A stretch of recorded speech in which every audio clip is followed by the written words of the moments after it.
Minimum balance नहीं है आपके खाते में तो कुछ पैसे कटेंगे। आपने एटीएम का ज्यादा उपयोग कर लिया तो पैसे कटेंगे। आपने एसएमएस की सुविधा का ज्यादा उपयोग कर लिया तो पैसे कटेंगे।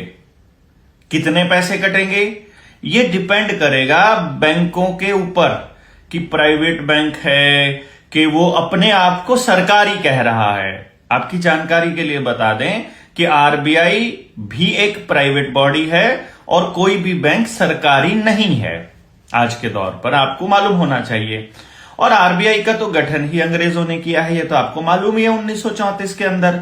और 1934 में उन्होंने ये कहा है कि ये अपने देश की भलाई के लिए है। और उस टाइम 1934 में अपना देश कौन सा था, सरकार कौन सी थी? तो दी सेंट्रल गवर्नमेंट कौन सी है जो आपके बैंक नोट के ऊपर लिखी हुई है? आपके 1 रुपए के नोट के ऊपर तो भारत सरकार लिखा हुआ है और आपके बाकी के सारे नोट के ऊपर रिजर्व बैंक ऑफ इंडिया लिखा है। और रिजर्व बैंक ऑफ इंडिया के नीचे पतली सी एक लाइन लिखी होती है, केंद्रीय सरकार द्वारा प्रत्याभूत, या फिर अंग्रेजी में लिखी होती है guaranteed by the central government. तो वो सेंट्रल गवर्नमेंट कौन सी है? वहां पर भारत सरकार लिखने में ज्यादा स्याही लगती थी क्या? तो फिर संविधान के अंदर इस बात का जिक्र क्यों है कि union not central government? Bharat की जो सरकार है वो यूनियन गवर्नमेंट है। भारत की सरकार रिपब्लिक ऑफ इंडिया है, गवर्नमेंट ऑफ इंडिया है, लेकिन सेंट्रल गवर्नमेंट नाम की कोई चीज नहीं है। अब कितने पैसे कटेंगे? मिनिमम बैलेंस अगर आपने नहीं रखा है अपने खाते में तो 2018 से लेकर 2023 तक कुल 21,000 करोड़ रुपया काटा गया आपके खातों से। अगर आपने एटीएम का ज्यादा उपयोग कर लिया है तो 8200 करोड़ रुपया, जो मैंने 21,000 करोड़ रुपया बोला है, अभी 8200 करोड़ रुपया, 8,200 करोड़ रुपया काट लिया एटीएम के उपयोग से। और एसएमएस का अगर आपने सुविधा लिया है तो उसके लिए आपको टोटल पे करने पड़े हैं 6,200 करोड़ रुपया। ये बात वित्त राज्य मंत्री डॉक्टर भागवत कराड़ ने संसद में लिखित में जवाब देते हुए बताया है। अब आपको जानना होगा कि ये जो पैसा है ये किसके खाते से कटा है।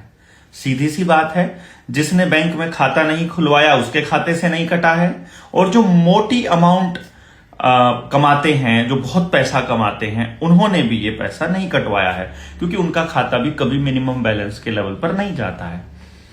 कोई आदमी जितना कमा रहा है उससे ज्यादा खर्च कर रहा है, ये केवल मध्यम वर्गीय परिवारों में ही होता है कि कई बार खर्चा इतना ज्यादा हो जाता है, कोई अचानक से खर्चा आ गया, बच्चे की पढ़ाई का खर्चा आ गया, कोई एडमिशन का आ गया, कोई किताब गुम हो गई, कोई फोन गुम हो गया, तो बजट से बाहर चीजें चली जाती हैं। और जब चीजें बजट से बाहर चली जाती हैं तो उस व्यक्ति को अपने खाते से पैसा निकलवाना पड़ सकता है। तो जो क्वार्टरली बैलेंस मेंटेन करना होता है 3 महीने में, वो कई बार वो नहीं कर पाता, क्योंकि जब तनख्वाह आती है आते ही वो खर्च हो जाती है। तो एक मध्यम वर्गीय परिवार जिसका घर भी नहीं चल रहा है क्योंकि उसे बैंक से पैसे निकलवाने पड़ रहे हैं, अब तो हर पैसा ट्रांजैक्शन जो है, हर जो ट्रांजैक्शन है उसको उन्होंने ट्रैक करना शुरू किया है ना। तो वो कह रहे हैं कि बैंकों के थ्रू ही होगी, यूपीआई आईडी के जरिए होगी, आप कैश नहीं रख सकते हैं, कैश हैंडलिंग चार्जेस आपको अलग से पे करना पड़ता है। उसका तो मैं जिक्र ही नहीं कर रहा हूं। अगर आपने अपने अकाउंट में कैश ज्यादा जमा करवाना और निकलवाया है तो उसका भी पैसा कटता है। आप क्रेडिट कार्ड की पेमेंट कैश से कर रहे हैं उसके भी ज्यादा पैसे कटते हैं, वो मैं अभी जिक्र नहीं कर रहा हूं। ये जो 35,500 करोड़ रुपए की मैंने बात की है ना, ये तो सिर्फ 3 सर्विसेज के हैं कि एवरेज जो क्वार्टरली बैलेंस है वो मिनिमम जो बैलेंस है वो मेंटेन नहीं हुआ है, एटीएम का प्रयोग ज्यादा हुआ है, या एसएमएस की सुविधा ली है। बाकी का कैश हैंडलिंग चार्जेस मैंने इसमें इंक्लूड नहीं किया है। तो अब आप सोचिए कि ये मध्यम वर्गीय परिवारों से अगर 35,500 करोड़ रुपया सरकार लूट चुकी है तो क्या ये किसी कानून के तहत है? अभी अगला सवाल बनता है, क्या इसका कोई कानून है?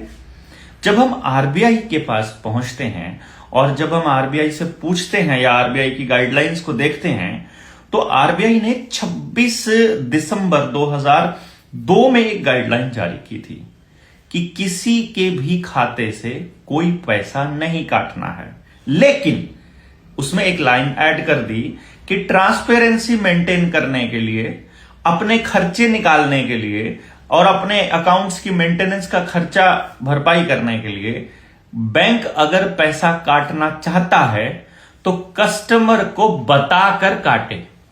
यानी अगर आपके पास एक चिट्ठी आ जाएगी, आपके पास एक एसएमएस अलर्ट आ जाएगा कि कल से आपका इतना पैसा कटा करेगा, तो अब आप कुछ नहीं कर पाएंगे। अपने ही पैसे को जमा करवाने का भी पैसा आप दोगे और अपने ही पैसे को निकलवाने का पैसा भी आप दोगे। लेकिन अगर आप ट्रांजैक्शन कर रहे हो चेक के जरिए, आप ट्रांजैक्शन कर रहे हो अगर मतलब कैश ना हो जिसमें इन्वॉल्व, मतलब एनईएफटी करवाना हो, आरटीजीएस करवाना हो, आपको मतलब पेमेंट जो है वो ऑनलाइन ट्रांसफर करनी हो, तो फिर आपसे कोई पैसा नहीं लिया जाएगा। लेकिन अगर आप कैश में डील कर रहे हो कहीं पर भी, तो आपसे पैसा कटेगा। ये खेल यहां से शुरू होता है कि आपको पैसे की जरूरत कम से कम महसूस हो और आप उन डिजिट्स को ही पैसा मानने लग जाओ जो बैंकों में लिखा हुआ है। और धीरे धीरे जैसे 2000 का नोट गायब हुआ, वैसे ही 500 का नोट भी गायब हो जाए, वैसे ही 100 के पुराने नोट भी गायब हो चुके हैं, वैसे ही धीरे धीरे बाकी के नोट भी गायब हो जाएंगे। आपके पास छुट्टा नहीं मिलेगा। देखिए ना, 500 का नोट मार्केट में रहेगा क्योंकि 500 के नोट की जरूरत रहती है। नीचे से छोटे नोट गायब हो जाएं, अगर 10 का, 20 का, 50 का और 100 का, तो आपको खुले पैसे रखने में दिक्कत होगी। अगर आप खुले पैसों का निपटारा करना चाहते हो तो आपको यूपीआई से पेमेंट करनी पड़ेगी। जब आप यूपीआई से पेमेंट करने लग जाओगे तो आप डिजिट्स को ही पैसा मानने लग जाओगे। जब आप मोबाइल से पैसा ट्रांसफर करोगे और जब आप डिजिट्स को ही पैसा मानने लग जाओगे तो ये उस डिजिट्स को ही सीबीडीसी में कन्वर्ट कर देंगे, और सीबीडीसी में जब रुपए का नाम बदलकर ई रुपया रख देंगे, और फिर रुपए के पीछे जो स्टैंडर्ड है उसकी डिमांड आप कभी नहीं कर पाओगे। और जितने लोगों का जितना कर्जा होगा उसको उतने ही क्रेडिट स्कोर में डाल देंगे, और उसी का नाम होगा सोशल क्रेडिट स्कोर। अब ये बात आपको समझ में अगर नहीं आ रही है तो आपको क्या समझ में आ रहा है? ये समझने के लिए क्या इसके लिए बहुत बड़ा दिमाग लगाना पड़ेगा? ये बहुत कॉमन सेंस की बात है। ये बहुत पहले बोल चुके हैं कि हम सीबीडीसी लेकर के आने वाले हैं और उसको कोई नहीं रोक सकता है। लेकिन हम क्या कह रहे हैं, जनता सरकार मोर्चा वाले, इसको देश की जनता रोक सकती है। अगर देश की जनता को यह पता चल जाए कि असली धन क्या है, ये डिजिट्स के बदले आपकी मेहनत को आपसे ले रहे हैं। आप सुबह से रात तक पागलों की तरह काम करते हैं और फिर आखिर में इनके खाते में ट्रांसफर करना पड़ता है आपको। चाहे कंपनी हो कोई भी, घर में जितना सामान आ रहा है सब कंपनी का आ रहा है, घर जीवन में जितना काम हो रहा है सब कंपनियों को जा रहा है, तो जितना भी पैसा हम कमा रहे हैं वो सब कंपनियों को जाके ट्रांसफर हो रहा है, और आप उसे क्वालिटी लाइफ बोल रहे हैं। क्वालिटी लाइफ होती है आप प्रकृति के कितने नजदीक हैं, आपका मिट्टी से कितना गहरा संबंध है, आपका अपने लोगों से कितना संबंध है, आप दिन में हंसते कितने हैं, आप खुश रहकर काम करते हैं, आप समाज में रहते हैं कि समाज से कटे हुए रहते हैं। आपके ऊपर टेलीविजन का, स्क्रीन का, फिल्मों का या मोबाइल का कोई भूत सवार तो नहीं रहता है। कहीं कोई वर्चुअल रियलिटी तो आपके दिमाग के ऊपर हावी नहीं रहती है। कहीं आपको कोई अननेसेसरी की चीजों का डर तो नहीं लगा रहता है। तो फिर आपकी जिंदगी खुश नहीं है। सड़क पे चलते हुए अगर आपको ऑनलाइन चालान का खतरा लगा रहेगा, अगर आपको हर समय ये ध्यान रहेगा कि मेरे किस चीज के ऊपर चालान कट जाए, मेरी गाड़ी की हेडलाइट ठीक नहीं है, मेरी गाड़ी के नंबर प्लेट ठीक नहीं है, मेरा अकाउंट बैलेंस ठीक नहीं है, मेरे लोन की किस्तें कटनी बाकी रहती हैं, मेरे परिवार में झगड़ा हो रहा है, मेरे बच्चों को मोबाइल की आदत पड़ी हुई है, ये सब चीजें अगर आपके दिमाग में हावी रहेंगी तो आप खुश कैसे रहेंगे? और जब आप खुश नहीं रहेंगे तो अपने परिवार को खुश कैसे रख पाएंगे? और जब आपका परिवार खुश नहीं है तो फिर आपके जीवन का मतलब क्या है, ये समझना पड़ेगा।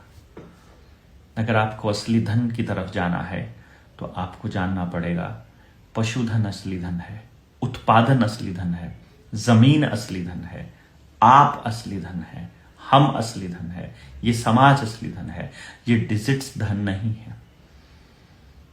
और जमीन को हथियाना कॉरपोरेट्स का अगला टारगेट है और ये किसी भी कीमत पर एक्वायर करेंगे। आपके बच्चों को विदेश भेजने के नाम पर, आपको मोटी रकम देने के नाम पर 1 करोड़ रुपया दे देंगे। 1 करोड़ रुपया बैंक से निकलवा कर दिखाइए, कैश ही नहीं है बैंकों के पास। अभी आपने आज का प्रकरण सुना, आज 4 तारीख है, 4 दिसंबर। आज का प्रकरण सुनोगे तो आपको पता चलेगा।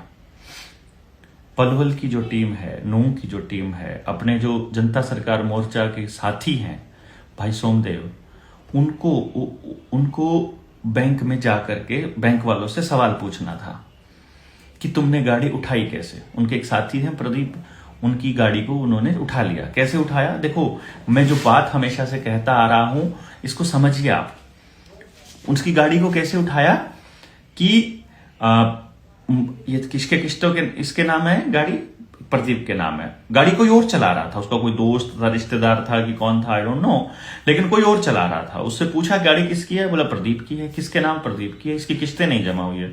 उसने कहा जी मुझे तो पता नहीं, मैं तो मांग के लाया हूं, बात कर लीजिए। प्रदीप से बात करी। प्रदीप ने बात करके बोला कि मेरा बैंक के साथ डिस्प्यूट चला हुआ है और जब डिस्प्यूट क्लियर हो जाएगा हम पेमेंट कर देंगे, कोई दिक्कत नहीं है, हम पेमेंट रोकते नहीं है। अब पेमेंट को रोक लिया गया। अब रोक लिया गया तो बैंक का जो रिकवरी एजेंट था उसको मालूम है कि जनता सरकार मोर्चा को पता है कि जब बैंक के साथ डिस्प्यूट चल रहा है तो गाड़ी को नहीं रिकवर कर सकते, लेकिन उस पर्टिकुलर बंदे को नहीं मालूम था। उसने क्या किया, चुपचाप गाड़ी की चाबी उनको पकड़ा दी और उनके कागज पे साइन कर दिए कि ले जाओ, हमें क्या, मालिक की गाड़ी है, ले जाओ। अब हमारे पास खबर आती है कि उसकी गाड़ी तो उठा ली। अरे ऐसे कैसे उठा ली? वो बोले उसने खुद ही दे दी चाबी। अब खुद दे दी तो हम क्या कर सकते हैं भाई। लेकिन फिर भी सोचा बैंक वालों से पूछने चलते हैं। बैंक वालों के पास गए, मेरी बात हुई सोमदेव से। उसने कहा कि हम जा रहे हैं भाई जी। तो मैंने कहा एक काम करना, जब आप वहां जाओ तो पहले 112 पे कॉल करके जाना, क्योंकि झूठे आरोप लगा देंगे। 112 पे कॉल करी तो बैंक वालों के साथ तुम्हारा डिस्प्यूट है, हम नहीं आएंगे, ऐसा कहकर पुलिस चौकी जो थी वो राजस्थान की कोई चौकी थी, मैं उसका नाम मेरे दिमाग से निकल गया, देखिए मेरे सामने लिखी हुई पड़ी थी, मैं अभी दिमाग से निकल गया उसका। वो चौकी इंचार्ज जो था वो डीग में पड़ता है, मतलब थाना कौन सा था, आई डोंट रिमेम्बर, मैं लिख दूंगा इसमें। तो वो थाना का जो प्रभारी है उससे जब हमारी बात होती है तो हमने कहा कि आप हाँ इसी में यहीं पर लिखा हुआ है, ये ध्यान आया मुझे, कामा चौकी है ये। कामा चौकी का जो इंचार्ज था वो नहीं आया। अब जब हमारे साथी वहां पर पहुंचते हैं बैंक में, जो कि मतलब एक प्राइवेट फाइनेंसर था, उसके पास जब हम पहुंचते हैं तो उनसे पूछा गया कि तुमने गाड़ी उठाई कैसे। तो वो कहता है कि वो झगड़ा आपने देखा होगा, मैंने अपने फेसबुक के ऊपर ही मैंने शेयर किया हुआ है, और उन्होंने पुलिस बुला ली। पुलिस सामने से बैठ के कह रही है कि मुझे हमें पूरा मसला समझाओ, आओ थाने में आ जाओ और हमको पूरा मसला समझाओ। वो पूरा मसला समझाने के लिए पहुंच जाते हैं और वहां जाकर के बाकी लोगों को बाहर निकाल के और 2 लोगों को गिरफ्तार कर लिया जाता है। फिर हमने एसपी से बात की। एसपी से बात करके बोला कि तुमने गिरफ्तार कैसे कर लिया और ये मसला ऐसा क्या था, और वो बोल रहा है कि 151 में गिरफ्तार कर लिया। वो कह रहा है कि खुंदक है, तुम्हारा बहुत शिकायत आ रहा है, और ये हमको पहले से मालूम है कि जनता सरकार मोर्चा के लोगों से खुंदक तो ये खाएंगे ही, क्योंकि बैंक वाले हो सकता है कि चौकी को रिश्वत पहुंचाते हो सकता है कि उनको हफ्ता जाता हो कि तुमको हमारे मसलों में नहीं पड़ना है। अब जब बैंक मैनेजर भी था और हमारे साथी भी थे तो बैंक मैनेजर को भेज दिया और हमारे साथी को पकड़ लिया। जब एसपी को फोन किया, एसपी बोला मैं संज्ञान लेता हूं। अब एसपी संज्ञान लेता है तो फिर वो बोलता है जी हमने तो इसको अरेस्ट दिखा दिया है, तो फिर अब हमको एसडीएम कोर्ट में पेश करना पड़ेगा। तो अभी एसडीएम कोर्ट में पेश करके उनको छोड़ दिया दोपहर बाद तक। लेकिन पंगा क्या है, जो सबसे बड़ा पंगा है वो क्या है कि जिसका केस था, हम कह रहे हैं कि यहां से निपटने के बाद सीधे बैंक के दफ्तर फिर से जाइए, पुलिस को मैसेज कर दीजिए, मेल कर दीजिए कि हम वहां जा रहे हैं और अब हम धरना देने जा रहे हैं। तो जिसका केस था वो बंदा बोलता है मेरे घर में तो शादी है, मैं तो वहां जा रहा हूं, आप बैठिए धरने पर। केस किसी और का है, धरने पर कोई और बैठेगा, ऐसा कैसे हो सकता है भाई। इसीलिए हम आपको यह कह रहे थे कि जिसका भी आवेदन लगाना हो उसको पहले पूरी तरह से ट्रेनिंग तो दे दीजिए कि उसको लड़ना कैसे है। मसला जिसका है लड़ेगा तो वही ना। तो जो लड़ेगा उसी के साथ तो जनता सरकार मोर्चा खड़ा होगा। किसी और की लड़ाई हम लोगों को नहीं लड़नी है, ये सारे साथी जान लें। और इसीलिए हमने कहा था, तो अभी हम प्लान कर रहे हैं, ये जो फ्राइडे आने वाला है, आज 4 तारीख है, तो ये समझिए कि 10, 9 और 8 यानी 8 तारीख का फ्राइडे पड़ेगा। तो 8 तारीख से लेकर 8, 9, 10 की हम ट्रेनिंग रखने का प्लान कर रहे हैं। और ये भिवानी में हम प्लान कर रहे हैं, रोहतक भिवानी के आसपास का किसी एरिया में, आपको बता देंगे। आप अपने जो साथी हैं, अपने जिले के जो साथी हैं, उनसे संपर्क कर लीजिए कि इस ट्रेनिंग में मैक्सिमम लोग आए। जितने लोग रुके हुए हैं सारे के सारे इस ट्रेनिंग को समझ लें, और फिर हम आपको जगह बता देंगे और फिर इस प्रक्रिया को चालू कर देंगे। ये ट्रेनिंग करने के बाद फिर हम पूरे हरियाणा में एक धन्यवादी दौरा निकालने वाले हैं। तब तक आप सारे साथी अपने अपने जिले के उन साथियों को चिन्हित कर लें जो 19 नवंबर की रैली में पहुंचे थे, और फिर उसके बाद हर जिले में जो जो गांव के साथी अपने गांव में प्रोग्राम करवाना चाहते हैं, उस धन्यवादी दौरे में वो प्रोग्राम्स, वो उस गांव के कार्यक्रम भी हम करते जाएंगे और नए लोगों को जोड़ते जाएंगे। तो चाहे वो 1 महीना लगे, चाहे 2 महीने लगे, इस पूरे की पूरी यात्रा में पूरे हरियाणा को हम लोग कवर करने की योजना बना रहे हैं। इस दौरान आप अपने लोकल जो मीडिया के साथी हैं उनसे भी संपर्क कर लीजिए। अब हम ओपन में आ चुके हैं। अभी तक हमने जितना काम किया है 2 साल में, हमने कहीं किसी को पहले से नहीं बताया कि हमारा शेड्यूल क्या रहेगा। हमने कहीं पर नहीं बताया कि कार्यक्रम कहां होगा, ट्रेनिंग कहां होगी। जो इंटरनल लोग जुड़ रहे थे उनको हमने जोड़ लिया। अब ओपन लोग जोड़ने की बारी है, और उसको संभालने के लिए डिस्ट्रिक्ट के साथी हैं। डिस्ट्रिक्ट के जितने साथी आवेदन लगाने वाले हैं, हमें पता चला है कि कुछ लोग जनता सरकार मोर्चा के नाम पर पैसे लेकर अपने आप से आवेदन लगा रहे हैं। हम एक लिस्ट जारी करेंगे, केवल उन्हीं साथियों को वो आवेदन गया होगा तो आपका आवेदन लगा हुआ है, नहीं तो फिर जब सुप्रीम कोर्ट में जब हमें अपीयर होना होगा, हम आपका केस एंटर नहीं करेंगे। ऐसे ही घर में बैठ करके आवेदन कोई भी तैयार कर लेगा, अगर पिछले किसी की आवेदन की कॉपी देख करके, तो वो आवेदन को हम साथ नहीं लगेंगे उसके, सीधी सी बात है।